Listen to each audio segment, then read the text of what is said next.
네, 안녕하세요. 자, 오늘은 올릭스에 대한 내용을 좀 설명을 해드리도록 하겠습니다.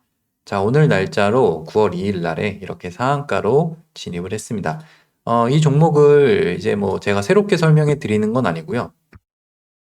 저 같은 경우는 2월 달부터 얘를 좀 추적을 했었어요. 이전에 없던 흐름들이 좀 나와서 관심 종목에 두고 그리고 한 반년 정도 이렇게 좀 추적을 했었는데 자, 이거 같은 경우에는 제가 멤버십 분들에게는 미리 요 정도 시점에서 말씀을 드리고 좀 추적을 해보자 라고 설명을 해드린 적이 있습니다.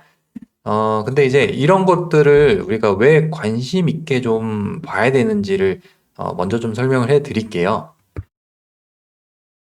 자, 어떤 종목이 이전에 없던 흐름들을 만들어내는 거를 좀 주목을 해보셔야 됩니다. 올릭스 같은 경우에는 지금 보시면 아시겠지만 2018년도에 상장을 한 이후에 뭐 별다른 시장에서 주목을 받았던 적이 없어요.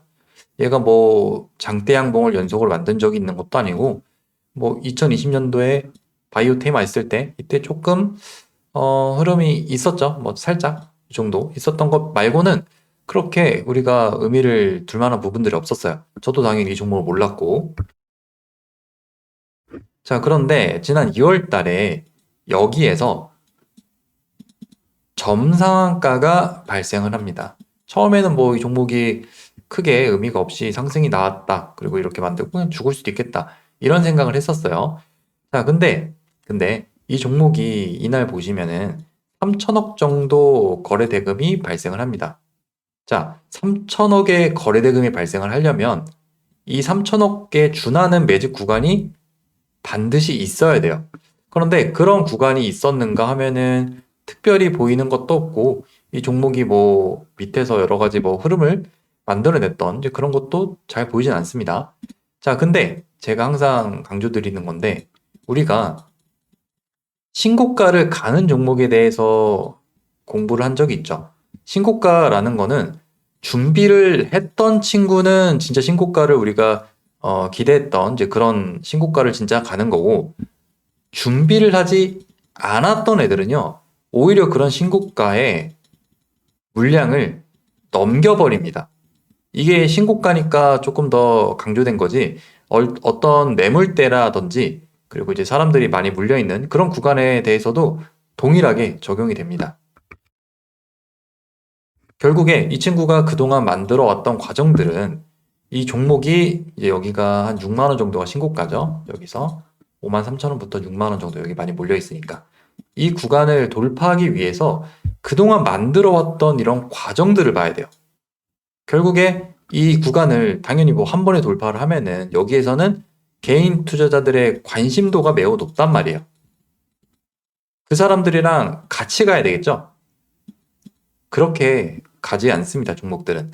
그래서 파동을 만드는 과정에 대해서 우리가 집중을 하고 거기에 의미를 부여하고 이 종목이 진짜로 올렸을 때, 당연히 올렸을 때도 이 종목이 매수할 만한 가치가 있어야 되잖아요. 얘가 뭐 당장 내일 사라질 종목이다. 진짜 돈도 못 버는 그런 말도 안 되는 회사다. 그러면은 우리가 굳이 볼 필요는 없겠지만 어떤 기대감이 있고, 그 다음에 뭐 바이오 회사 같은 경우는 당연히 뭐 재정이 안 좋은 거는 뭐 일반적이니까 실제로 앞으로 매출 기대감이 있는 그런 재료를 갖고 있는지 이런 것들을 계속 체크를 해봐야 된단 말이에요. 그래서 이렇게 신고가를 가기 위해 여러 파동들을 만들었던 종목은 관심을 갖되 진짜 그런 구간이 보이지 않는다. 네, 그런 구간이 보이지 않는다면 굳이 할 필요는 없겠죠. 제가 일전에 두산 에너빌리티를 계속 설명드렸던 이유가 이 종목의 경우에는 그런 구간들이 너무 잘 보인단 말이에요.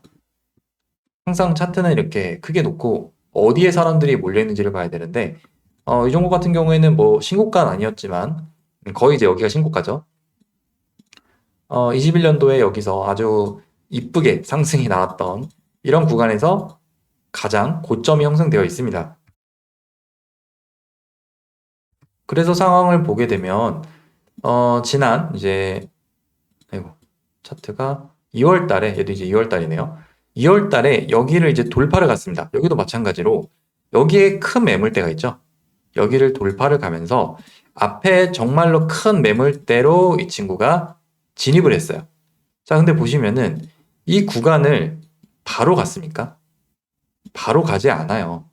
항상 우리가 보는 신고가라는 거 있잖아요. 누구나 다 매수하고 싶은 이러한 신고가 랠리는요, 그냥 나오지 않습니다. 절대로 우리한테 그리고 시장에 있는 모든 투자자들에게 기회를 주지 않아요. 물론 눈치 빠른 분들은 빨리 매수를 해서 수익을 받겠지만 이미 다 올라간 뒤에 지금 여기에서 매수를 하는 분들이 정말 많단 말이에요. 물론 여기서 더 갈 수도 있습니다. 갈 수도 있겠지만 매수 자체를 이런 데서 진행하는 게 아니라 여기는 이제 단타로 진행해야겠죠. 이런 구간들을 잘 봐야 된단 말이에요. 여기도 마찬가지예요. 제가 너무 많이 설명을 드려서 설명을 드리기가 좀 민망한데 얘도 이 구간을 도전하는 도전기가 있고요. 그리고 당연히 여기에 사람들이 많이 몰려 있으니까 같이 가지는 않겠죠. 손절을 받아야 되는 이런 구간들이 존재한단 말이에요. 그 다음에 보시면은 다시 이 구간을 도전을 하고 그리고 또 여기를 도전하죠. 물론 여기에서 시간을 더 늘릴 수도 있습니다. 뭐 바로 가지도 않고 이렇게 돌파하는 척 하다가 또 내렸다가 이렇게 갈 수도 있어요. 여러 가지 방법이 있는데 우리가 주목해 봐야 되는 거는 항상 신고가를 돌파를 가는 종목들이 그 정도의 파동을 만들 만한 준비 구간이 있었는가를 좀 봐야 됩니다. 만약에 이제 그런 구간이 없었다. 그런 구간이 없고 여기서 갑자기 이렇게 상승이 나오다가 이렇게 돌파를 갔다. 그러면 오히려 그런 구간에서 우리한테 물량을 넘기고 죽을 수도 있고요. 아니면 이제 여기다 가둬낸 다음에 털고 그 뒤에 이렇게 갈 수도 있습니다. 그러니까 우리가 매매하는 시점에 대해서도 굉장히 잘 봐야 되는데 누구나 다 관심을 갖는지 이런 자리는 당연히 지금 거래대금만 보더라도 전전날에 1조 5천억이나 터졌단 말이에요. 이 당일에도 1조나 터지고 이러한 자리에서는 개인 투자자의 관심도가 너무 높아요. 바로 갈 수도 있겠지만 안 갈 수 있는 경우의 수가 너무 많기 때문에 그러한 자리는 좀 조심하시는 게 좋고 여기도 그렇죠. 근데 여기서도 마찬가지예요. 이날 아마 이제 요 날인데 제가 이제 이날 주의 깊게 봤는데 3월 7일 날에 여기에서 신고가를 가는 척을 하고 눌렀죠. 그럼 여기서 거래대금이 많이 터지고 사람들이 따라 붙었다가 많이 물량이 털리겠죠. 자, 그 뒤에 굉장히 오랜 시간 횡보 구간을 만들어내고 결국에 파동을 확인해 주면서 올리는 구간까지 이어지게 됐습니다. 물론 이 종목이 추가적으로 어떤 변동성을 또 만들어낼지는 모르겠어요. 그런데 우리가 신고가를 가는 종목에 대해서는 반드시 그 준비 구간이 필요하다라는 것을 인지하고 간다면은 우리가 매매를 할 때 굉장히 좋은 기준을 잡을 수가 있을 것 같습니다. 그리고 로보티즈의 경우에서도 얘도 이제 설명을 한번 드리긴 했었는데 이 구간이죠. 23년도에 있었던 이런 로봇 테마주 상승의 고점을 돌파하기 위해서 여기서 바로 갔나요? 아니죠. 내려가면서 계속 손절 물량을 받다가 실제로 이 구간에서 우리가 이제 얘가 진짜 이제 시작하나 보다 라는 것을 느낄 수 있는 파동이 여기서 이제 진행이 됐죠. 자, 그럼 지금은 어떤 파동들일까요? 지금은 올리면서 계속 그 물량들을 팔아먹는 과정이겠죠. 물론 이 친구가 어디까지 올릴지도 모르고 그 다음에 또 손절 물량을 받아서 또 매집을 하면서 올릴 수도 있어요. 그거는 우리가 알 수가 없습니다. 그런데 최소한 로보티즈가 이 신고가 구간을 돌파하기 위해서 바로 이런 데서 상승이 만들어지는 게 아니라 진짜 한 25년도부터니까 한 2월 달부터 3, 4개월의 준비 기간을 가졌죠. 이런 준비 기간을 우리가 잘 봐야 됩니다. 그래서 보통 사람들은 이런 데서 관심을 많이 갖고 이런 데서 관심을 다시 갖겠죠. 물론 이런 상승 초입에 우리가 관심을 갖는 것도 중요하지만 이 종목이 어떠한 과정을 만들어 왔는지를 봐야 돼요. 만약에 내가 어떤 종목이 신고가를 갔는데 이 종목이 그런 과정이 잘 보이지가 않아요. 그냥 갑자기 어떤 매물대를 돌파했거나 그리고 거래가 많이 터지면서 사람들이 막 많이 매수를 할 것 같아. 그런 종목들은 그런 과정이 잘 보이지 않는다면은 대부분 그런 자리에서 물량을 넘겨버리고 죽거나 아니면은 물량을 넘겨버리고 그 다음에 상승을 가는 케이스가 많이 있습니다.